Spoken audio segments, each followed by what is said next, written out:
In the seclusion of the winter-bound forest, the Halloway family's cabin was a solitary refuge against the world's chaos. Planned as a cozy Thanksgiving getaway, it had become their unintended sanctuary when a ferocious blizzard sealed them away from civilization.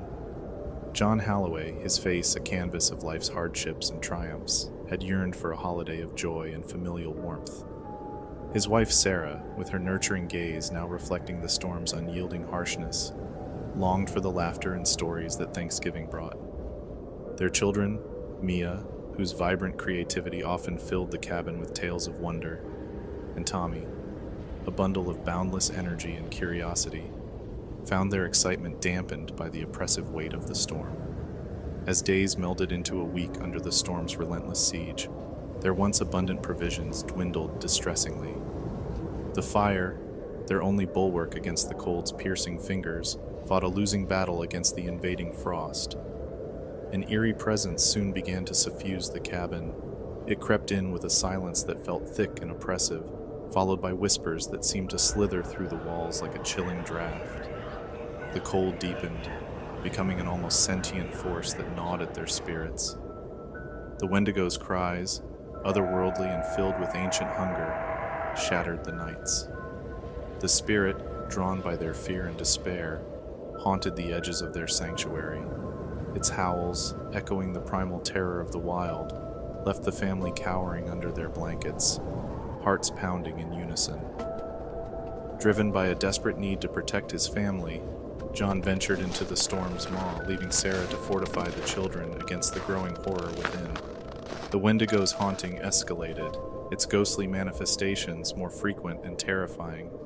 Gaunt, twisted figures, born from nightmares, danced in the periphery, their fleeting appearances driving Mia and Tommy to the brink of hysteria. John's journey, a desperate gamble for salvation, became a nightmarish odyssey. The blizzard blinded and disoriented him, each step leading him further from the cabin and deeper into the Wendigo's domain. Back in the cabin, Sarah, her maternal resolve hardening into steel, confronted the spectral menace. The Wendigo, a towering embodiment of starvation and frost, materialized before them. Sarah's voice, imbued with a fierce determination, challenged the spirit, her words a beacon in the engulfing darkness. But the Wendigo was an entity of ancient power, unyielding and insatiable. Its icy presence extinguished the fire, plunging the cabin into a tomb-like chill.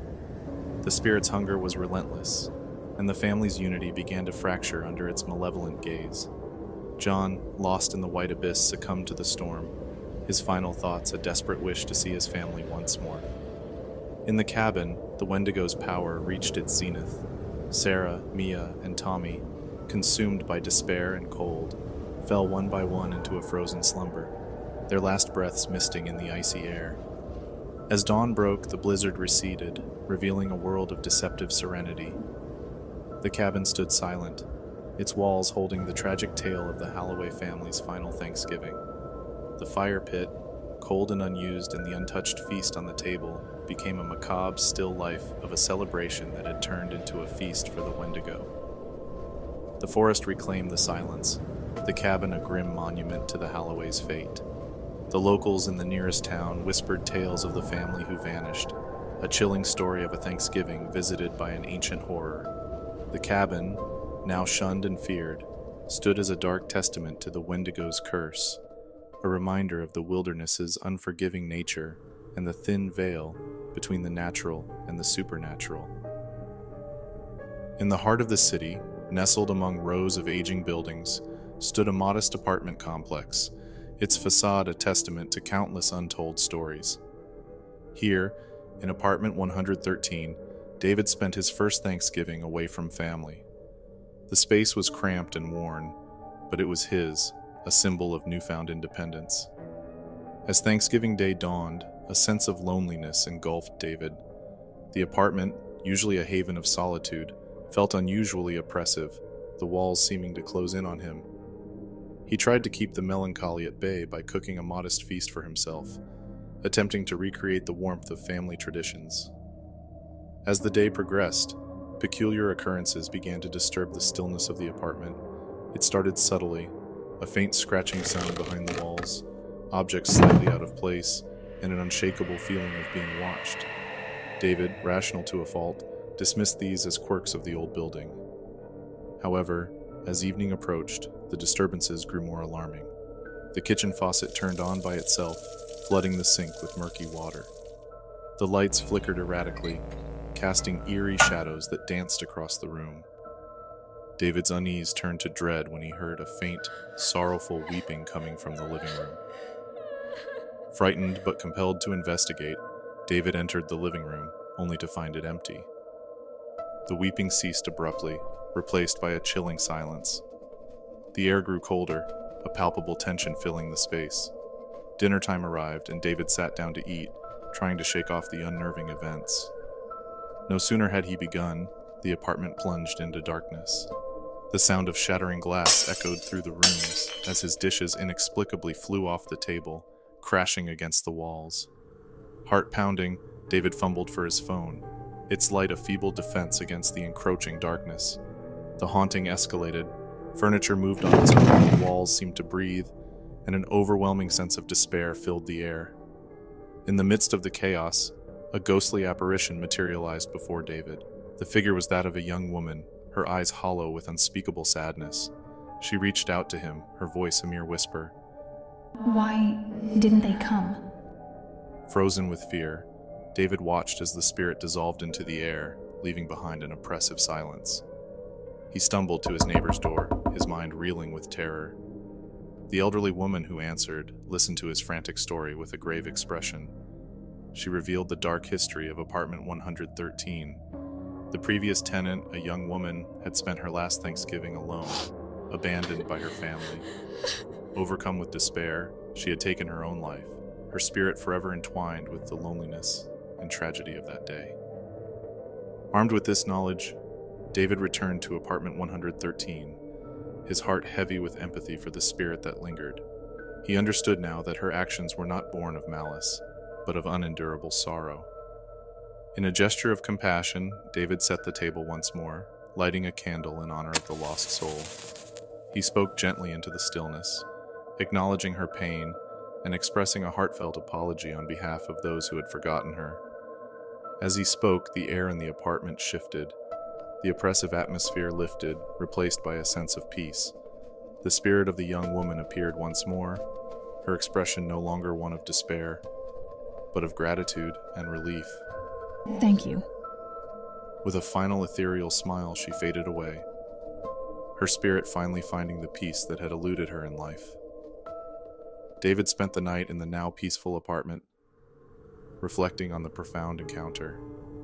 He realized that in reaching out to a forgotten soul, he had not only liberated her spirit, but had also found a deeper understanding of the true essence of Thanksgiving: compassion, connection, and the healing power of acknowledgement. In the ashen shadows of a world ravaged by an unspoken catastrophe, a band of survivors huddled in a bunker deep beneath the ruins of what was once a bustling city.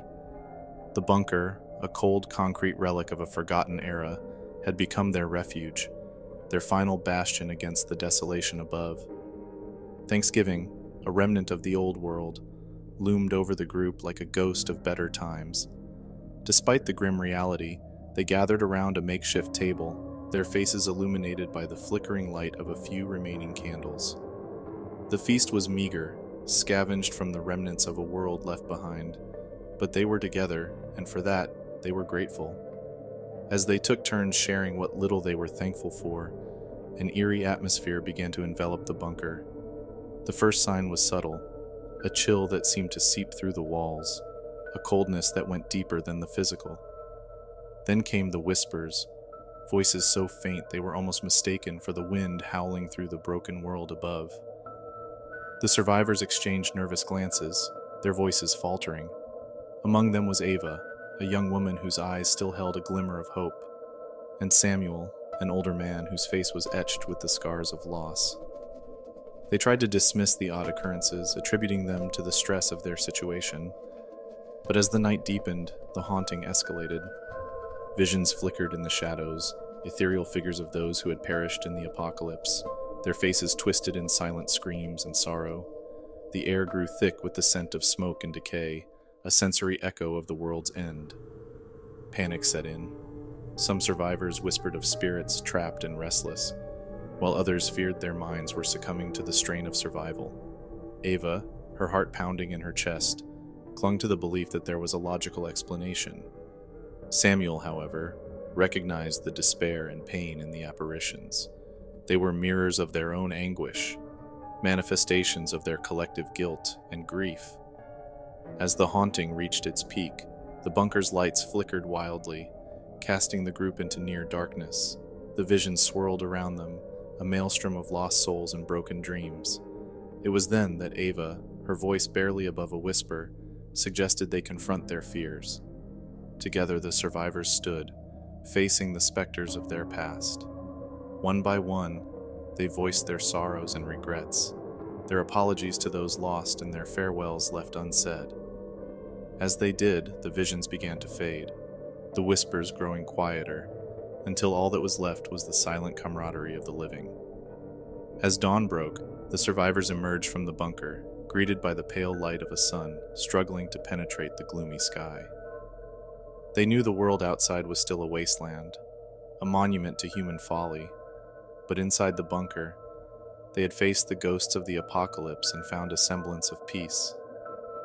Their Thanksgiving at Ground Zero became a testament to their resilience, a night when they confronted the hauntings of a fallen world and found the strength to continue, bound not by the past, but by the hope of a future still to be written.